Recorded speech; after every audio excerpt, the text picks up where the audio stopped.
the Leo full moon tarot and astrology reading. My name is Kelly Mountain and my business is Goddess Modern, and I do a new and full moon reading every month with tarot and astrology. I love using the archetypal frameworks of tarot and astrology for ways to better understand human psychology and the path of growth and development, healing, and to understand relationship patterns, not only relationship to other people, but to oneself, to the way one goes about creating their life experience, and even just like relationship to life. So it's my joy to bring these messages through to you in whatever way they could be helpful to offer guidance and insight and wisdom for you for where you're at in your journey at this time. So if you're new to this kind of stuff, I'll just say that so tarot and astrology, they are archetypally predictive. They're not concretely predictive. So the way to work with these energies is really to simply just feel inside of yourself if any of these messages resonate for you. And oftentimes you don't even really have to like rationally understand why you feel like they resonate. Sometimes it's enough just to open yourself to the feeling and then just let the feeling unfold with some time. And especially if you give it some intentional time and space and reflective activities like meditation and journaling, it's really helpful to, in a sense, water the seeds of reflection that these messages may have available for you. And sometimes the clarity comes a few days later or a week later. They're archetypally predictive, so it means that it's almost like, it's just kind of like a weather forecast, and then you use your free will to determine what you're gonna wear for that weather, right? Like for instance, if I tell you it's gonna rain outside, it doesn't matter what you choose to wear, it's still gonna rain outside, but you, depending on what you choose to wear, you're gonna really dramatically influence your experience of the rain, right? So like if you decide to go run around naked outside during the rain, that's going to be a very different experience than if you decide to be fully suited with a raincoat and rain boots and an umbrella. That's going to be a different experience, if you want to go walk in the rain, or if you decide to call an Uber to get to from point A to point B, right? That's going to be a different experience. So this is where our free will, the power of choice, comes into play and really determines how we guide the ship ahead, right? And ultimately what waters we guide our ship into, right? So this week, February 10th through the 16th, it's quite a Uranus influenced week. And so if you're familiar with the archetype of the planet Uranus, it's a planet that's ruled by Saturn, and it also rules the sign of Aquarius. Uranus is a part of ourselves that is here to live an authentic life in honor of our unique soul purpose and truth and free will destiny in the world. It's the part of us that needs to, quote unquote, fly our freak flag and really be courageous enough to be seen in that uniqueness and authenticity. The Uranian influence, I mean, it's the mad scientist archetype. It's the genius artist. And the thing about this energy, it's like the Uranian Aquarius energy. It's very much about, it's the part of us that kind of, exists on the fringes of the norm and can kind of, in a sense, straddle two different worlds at the same time, but kind of lean more towards the unconventional. And we all have these parts of ourselves and like ways that we relate to these parts of ourselves and express them into the world. Um, so the archetypes of Uranus and Aquarius are really what it's so essential for moving um, humanity, like the soul of humanity forward, and our own soul as well, because it's the part of us that needs to be liberated and free and expressive, um, and at the same time, you know, there's a beauty to it, there's a necessity, but all of these archetypes actually have a range of expression of like, and depending upon how developed the energy is within a person, it'll express along that range. So there's like low side, kind of lower vibrational ranges of the energy, and then there's like high side. And so like high side energies are like what I've been describing already, and then with the Uranian Aquarius energy, and then the lower sides is like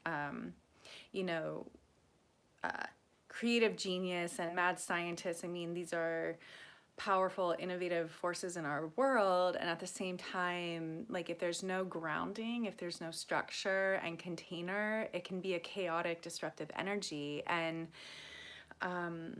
even with the best of intentions, it can be quite volatile, and there's like a chaos and destructive element to it if it's not grounded and well contained. So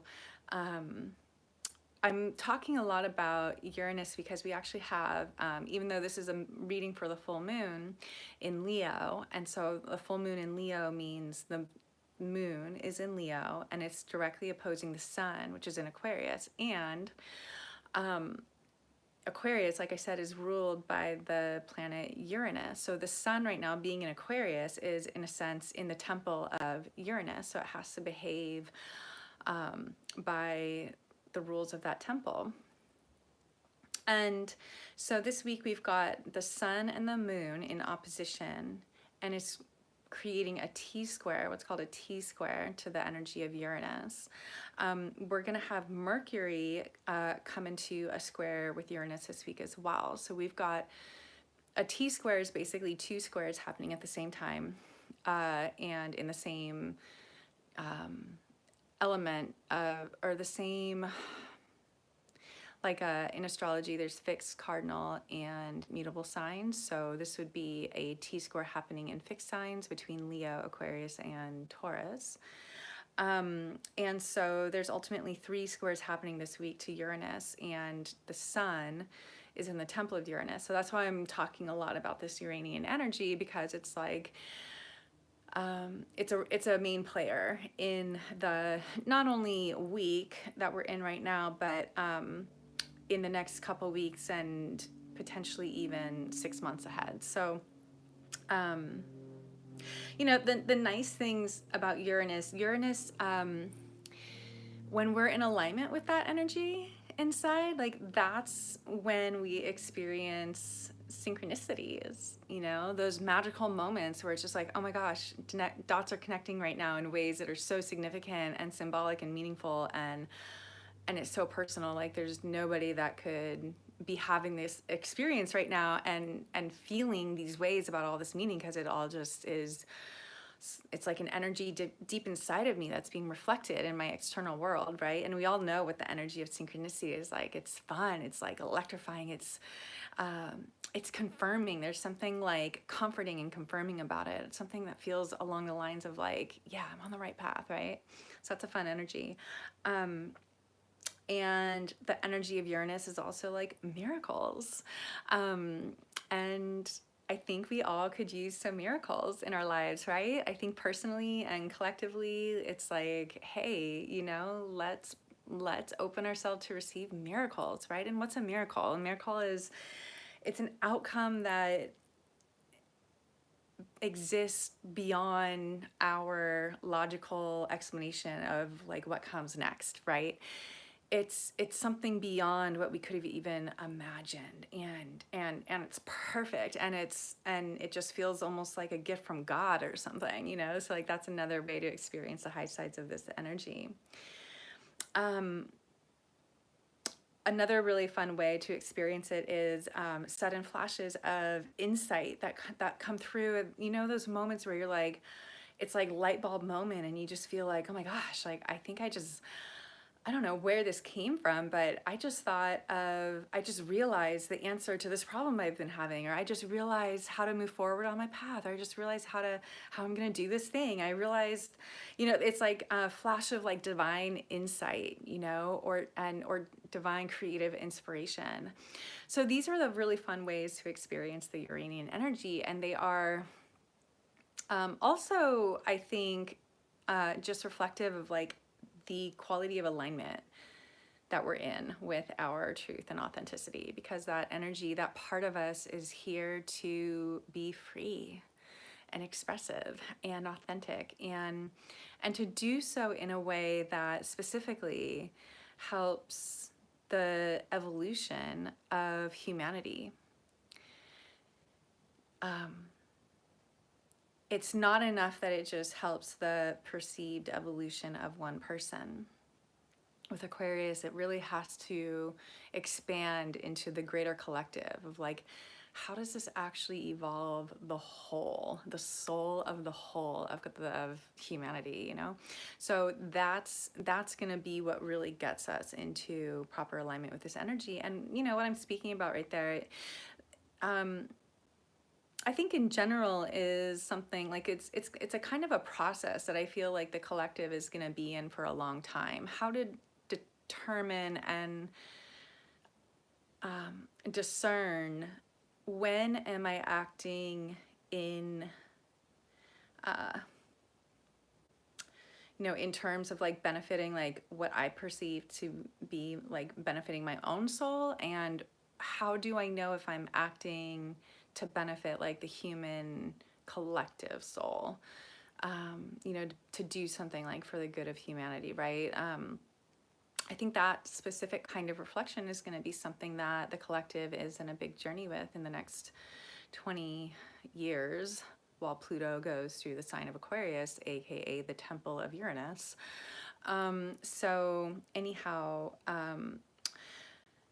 if we're not really in alignment to this part of ourselves, the way that this energy can come up is it can be definitely like the more challenging parts of life, those moments where it's like flip of a switch and your whole like foundational bottom drops out and you're just flailing to like find, you know, safety and security in some way. You know, like it's like those moments where just, I don't know, like the smallest thing is said and then it just becomes like the biggest upset with this other person. And you're just like, wow, where did that even come from? And, you know, and it can have really detrimental effects to the relationship. And so, you know, or just like being fired out of nowhere, or, you know, just like a loss and a sudden chaotic change. So it's these are ways that we experience Uranus when we're not really in alignment with its energy of truth and freedom and authenticity and benefit for the collective whole. And what's really important to understand when I'm using these terms of like, you know, is one in alignment or not in alignment, and the different variations of the energy that can be experienced, it's really important to understand this isn't about like this isn't like a matter of like being good or being bad or being right or being wrong. And it's just simply about learning and growth. And the planetary influences are always acting on our behalf, but sometimes it has to act on our behalf in a way that feels challenging or chaotic or negative. One sec.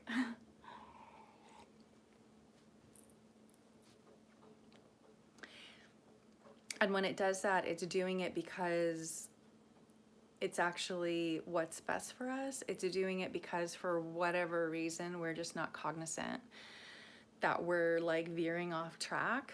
And it's almost like the protection of the cosmos to kind of come in and like bring some guardrails and be like, like like redirect, go that way, you know, and if you're not gonna make the choice on your own, then we got to throw down the axe and redirect your attention, because you know you're gonna go off the rails and you are choosing to keep your eyes closed about it. So, you know, and some of these, when I say something like that, like choosing to keep your eyes closed about it, look, we're all here doing our best, and sometimes it's just like subconscious patterns that are playing out, that are happening, and maybe we have like some kind of sense that maybe something's going on and not right. But you know, it's fascinating. We all have a part of ourselves that conceals ourselves from ourselves, and there's a purpose for that. It's part of how we grow and part of how we heal. It's this kind of play that we're always like enacting with ourselves. We conceal a part of ourselves so that we then are on a journey to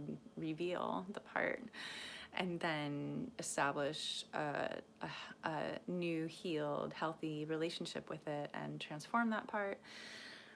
So it's all just about like learning and growing and healing. So in general, it's important to understand, you know, like in this case where I'm like describing like these range of differences of how people experience these energies, right? And it's good to just kind of like, it helps me personally to keep in mind, like when I go through challenges in life, the way I take it in is like, okay, wow,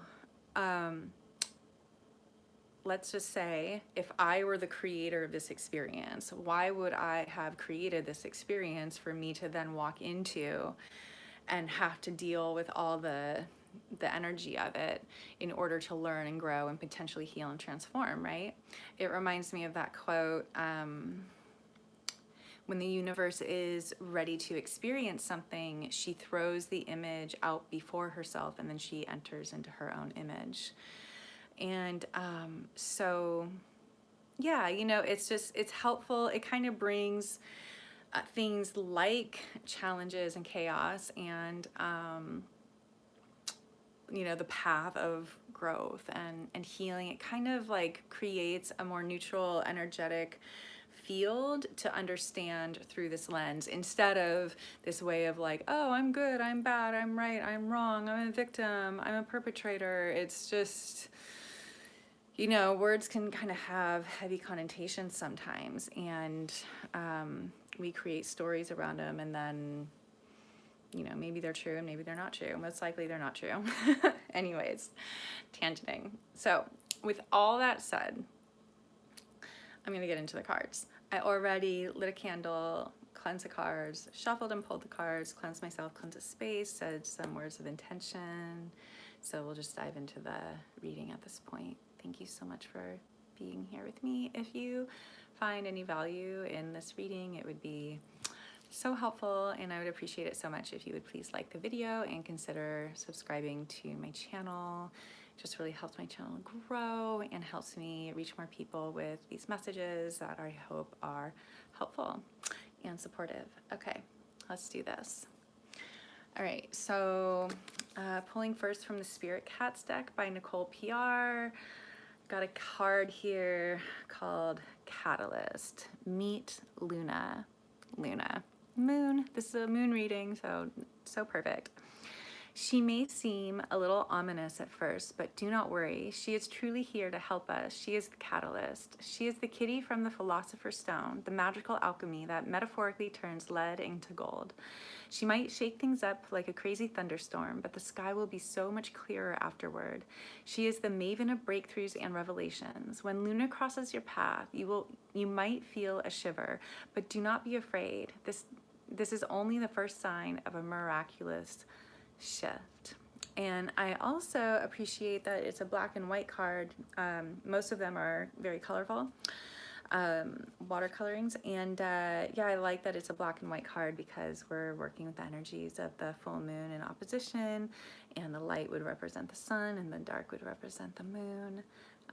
So meet Luna. Okay, some things that are very Uranian and Plutonian about this card.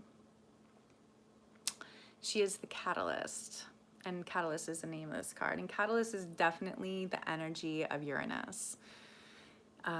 It brings things, it's like the sudden, unexpected, the shocking, and so, yeah, so we've got Catalyst, and Uranus. The magical alchemy that metaphorically turns lead into gold. That's a very Plutonian energy right there. And we also have Pluto in Aquarius. And in fact, today on Monday, February 10th, when I'm recording this, we've got Pluto opposing the moon, because the moon will move into direct opposition with the sun on Wednesday this week, on February 12th. But today on Monday, the moon enters Leo and opposes Pluto. So yeah, and Pluto, the energy of Pluto, it's all about complete death, and in service to regeneration. The Pluto is like the archetype, one archetype of Pluto is the phoenix rising from the ashes, and it's just gonna burn to the ground all that does not serve on the path moving forward. And it's a big energy. It's an energy of death and sex and transformation. But it's a powerful energy of healing the soul, like the depths of the soul, really going into the roots of one's soul. So it's a very powerful, transformative, beautiful energy. She might shake things up like a crazy thunderstorm. There's Uranus. But the sky will be so much clearer afterwards. The maven of breakthroughs and revelations, Uranus. When Luna crosses your path, you might feel a shiver, but do not be afraid. Afraid, Pluto. Pluto rules fear. Pluto's, it's on the lower aspect of the expression of that energy. It could definitely be our deeply subconscious rooted fears. That is only the first sign of a miraculous shift. So there's Uranus again. So, okay, getting into the tarot. Excuse me, I have to drink a lot of water while I do this because it's a lot to just talk in extended monologues like this. But I enjoy it. Thank you again for being here with me. All right. This deck, it's called the Ancient Anatomy Tarot deck, and I use this one for calling a message in from the ancestors. So from the ancestors of the collective humanity, we've got the King of Cups.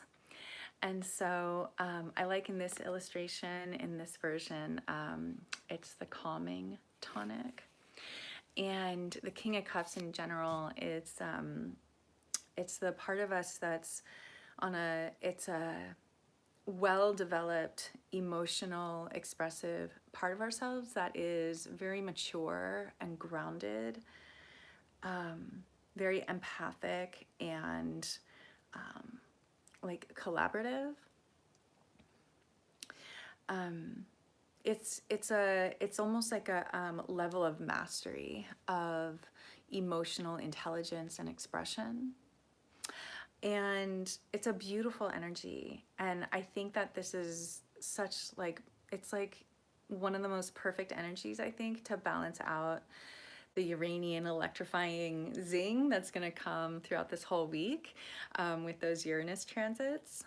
And I think this is a great just kind of like reminder and a little bit of foresight of like, I think for us to practice embodying this energy as best we can, so that when the shocking waves come in, we have a more anchored, tethered, secure, balanced, emotional part of ourselves. And so I would say part of what's coming up with this right now for me is, again, going back to all the Uranian energy I've been speaking to so far in this reading, there's a tendency that when we are met with a shocking, unexpected, sudden, jolting kind of experience, whatever it is, there can be a tendency to just want to like respond right away. And typically, if we're going to respond right away from something that feels shocking and unexpected, and if it feels chaotic and disruptive, you know, we're typically going to be responding from a very imbalanced emotional place because we're just reacting, right? And we're probably reacting in some way that sounds or feels along the lines of like no, get away from me. And so, you know, that's a natural response to have. And at the same time, sometimes when we respond too quickly and too rash, even if it feels like right in the moment, maybe when we kind of sober up a little bit later, we realize like, oh, I kind of overreacted. So that's part of what this card is reminding me of right now, of like, it might be good to just kind of like keep this energy in mind, so that if sudden, shocking, unexpected experiences or news or communications of some kind come in, it could be better just to like hold your ground, balance your emotions, excuse me. Be more of like a silent observer, and, you know, maybe give it some time before you put words to your feelings, and before reacting. You know, I think this is kind of a good reminder to like, you know, maybe just sleep on it for a night, you know, and or maybe just kind of write it out in your journal, or, you know, maybe just share it with like a trusted confidant, you know, before you like let it rip. Because, you know, I mean, there's a medicine to that energy for sure when it's used appropriately, but it really is a skill to know when to use it appropriately. At the bottom of the deck, we've got the Nine of Cups in reverse. And so the way that I read the bottom of the deck is this is what's affecting the subconscious, or this is like what is coming in that you don't quite see yet. So the Nine of Cups reverse. So you see how in this interpretation, it's all like love potion number 9, and, you know, wish tonic, and bliss brew, you know, they're all like joy elixir, you know, they're all like really kind of, you know, sweet, lovely things. But when it's in the reverse, it's making me wonder about if there's an energy or experience that feels something like wishes that never came to fruition, dreams that haven't come true, dreams that have been forgotten about, dreams that have been like wishes and dreams that have like for some reason lost hope or faith. You know, was this actually like an experience that happened in the past? Is this an experience that you're afraid of in the future? Is it just an energy that you're afraid of, you know, because you doubt? So I'm going to keep going in the reading, but I'll come back to that if it wants to weave in at some point. Need to adjust here. Okay, next deck I call, this is the Tarot of Transcendence, and I'll put the information for these decks in the description box below as well. And I pulled the Chariot. This is, I use this deck to call upon messages from the angels and spirit guides and allies. And so I pulled the Chariot, and the Chariot is ruled by the sign of Cancer, and Cancer rules the moon. So this, we've got like another moon card coming out here. And so, you know, the moon is all about like, it's our feminine energy, it's our emotions and our experience in our body and our feeling of like security at home, and, you know, emotionally connecting with other people. The Chariot is a energy of it's time to move forward. It's time to progress on the path. And the energy of the Chariot is not necessarily like a straight line A to B. And it's not like about making a beeline to that next destination. It's a little bit more like Cancer the crab. It kind of sidesteps, and it's kind of like a, you know, a little bit of a, it's not just like a straight linear path. And so, which is like very similar to how life is, right? I feel like life is kind of just like, you know, a little twisty, all curves and roundabout, and, you know, even if it doesn't make sense logically, sometimes it always kind of makes sense in some way. Anyhow, so this would tell me like, it's time to move forward with something really significant in your life. The Chariot comes out. This is a more kind of like significant, I feel kind of like a fork in the road kind of energy. But it's like a fork in the road where it's like, you know, time to get on your chariot and move forward on the path. What's at the bottom of the deck influencing is the Four of Wands. And so this is a really beautiful energy. I mean, you know, this is most people's dream, is the Four of Wands. You know, you've got this, you know, beautiful couple. It's basically about like stability in partnership and foundation in partnership. And so yeah, it's a really beautiful energy. And so it's at the bottom of the deck. And so maybe this is kind of your subconscious desire of what you are working towards. Maybe it is just kind of what's coming for you without you even really fully realizing it.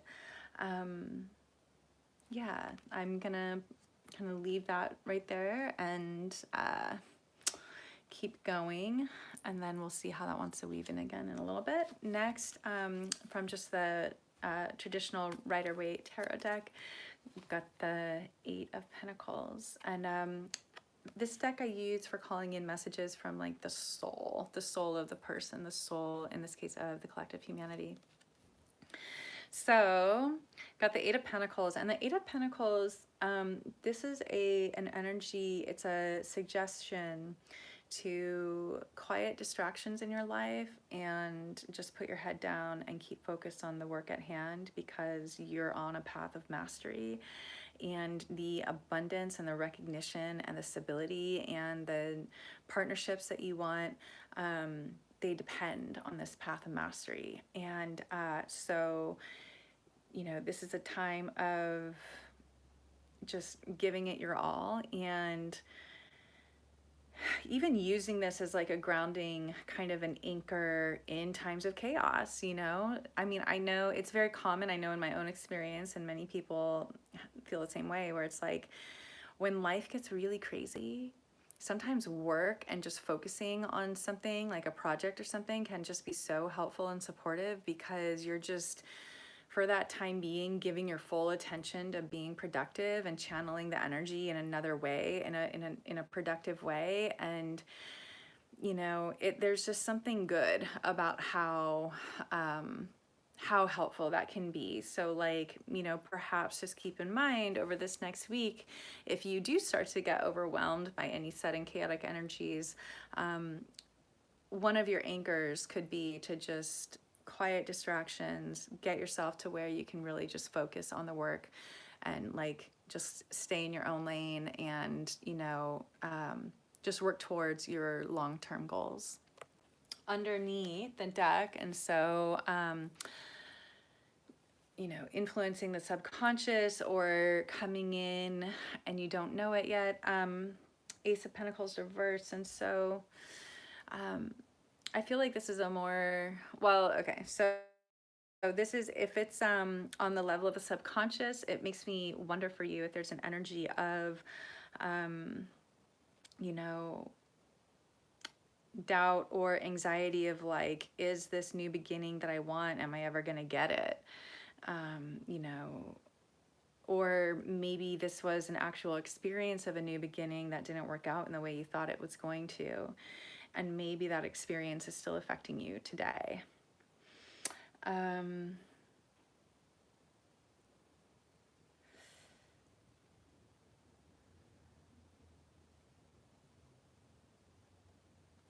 Yeah, so that's where I'm gonna leave that one for now. And yeah, I see that um, both of the Nine of Cups reverse and the Ace of Pentacles reverse, to me, I feel like these are energies of like fear and anxiety and doubt. And so those are definitely going to be understandable energies should something, you know, unexpected happen in ways that you think aren't part of the plan. You know, those are understandable energies to have: fear, doubt, anxiety around, you know, like what's happening with my dreams and my hopes and my wishes, what's happening to this whole new beginning that I'm building towards or that I want to call in. But all the cards, like the King of Cups, the Chariot, and the Eight of Pentacles came out upright, and I feel like altogether this is saying keep emotionally mature, aware, wise and intelligent, anchored.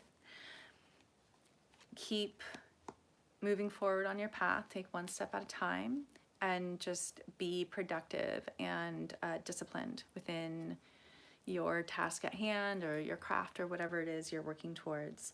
And that doing so is going to be what really resolves the energies of fear and anxiety regarding whatever these hopes, dreams, wishes, and new beginnings are. That's ultimately, again, coming back to this Four of Wands, which is like behind the scenes, like ultimately what you're building towards. The energies of what you want. So I think that really concludes this reading, and I hope this was helpful for you in some way. And thank you again so much for being here with me, and I wish you a beautiful Leo full moon.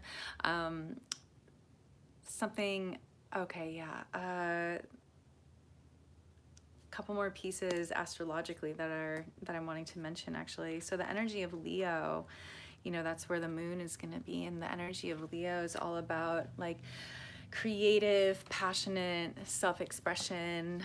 Again, it's got like the energies of authenticity, and it's a very playful, creative, passionate, sexy energy. It's also an energy of leadership and courage and strength. And so this is where the full moon is going to be at on Wednesday. So we've got that energy, you know, and then we've also got Taurus happening, which is where Uranus is. And Taurus, it's ruled by Venus, and it's all about like our relationship to the material world around us, what we love and value, what we find beautiful, resources of all kinds, like physical resources, money, time, energy, but also like relational resources, you know, like love, care, affection, you know, attention.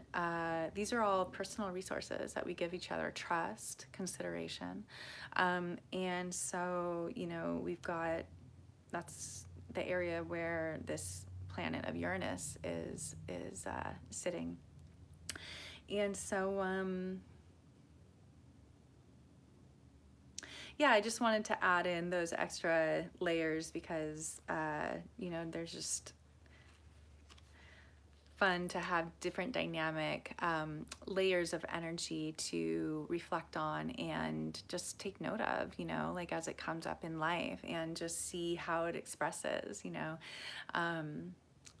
Part of how this stuff helps me is when I see how it expresses in life, and I know that that's the current, that's kind of the cosmic current that's moving through my life at any given moment, it helps me to see almost like the reasoning of why it's happening on a soul level, you know. It helps me to adopt a different position rather than like, oh, I'm a victim to this thing happening. This thing's happening to me, and oh, poor me, and like, oh, now I got to deal with this, you know. For me, it kind of shifts the whole frame once again. Like if I were the conscious creator, why would I have, and if all creation comes from within me, you know, just, and I'm not saying even to take it on as a truth, I'm just saying it's a helpful reflective process to just simply say, if I am the conscious creator of my life, and if my creations come from within me, and if I had unconsciously created this so that I can step into this experience and go through all the energy and navigate in the process, and, you know, why would I have done that for myself? What's the quality of learning that I'm receiving through this? Even if sometimes it's painful, and sometimes it is. Sometimes it is. But pain is a alchemical force, and when we use it consciously to grow ourselves and heal ourselves, and part of using it consciously is giving ourselves so much loving compassion and acceptance and unconditional love, for all the ways that we didn't know better, for all the ways that we were ignorant and naive, you know? So, you know, and again, like, I guess maybe this is kind of reconnecting back to the energy of Leo in this full moon. Leo is a lot about, you know, courage, and it takes a lot of courage to give compassion and unconditional love and acceptance to oneself.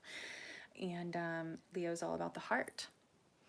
And, you know, so part of our healing journey is realizing that, you know, even as adults, in some ways, in some part of ourselves, we're still kind of like children that are still growing, right, in these parts of ourselves. And those are typically the parts that are running our subconscious patterns that, you know, influence us to make certain choices that then we end up, you know, we end up getting ourselves into outcomes that we didn't ultimately want, right?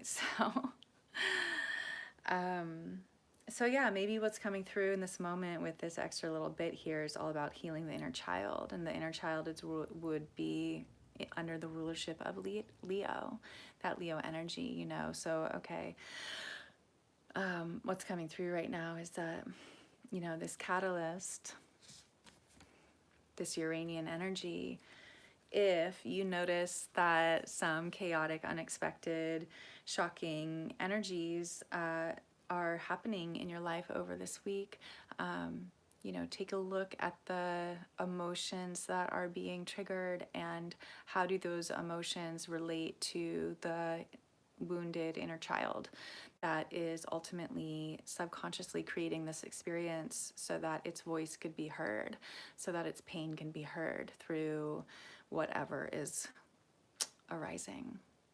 And so then it would be your opportunity to really be with the voice of that wounded inner child, and then there would be the opportunity to do some healing work to that part of the self. Okay, I think I'm done now. Thank you, and be well.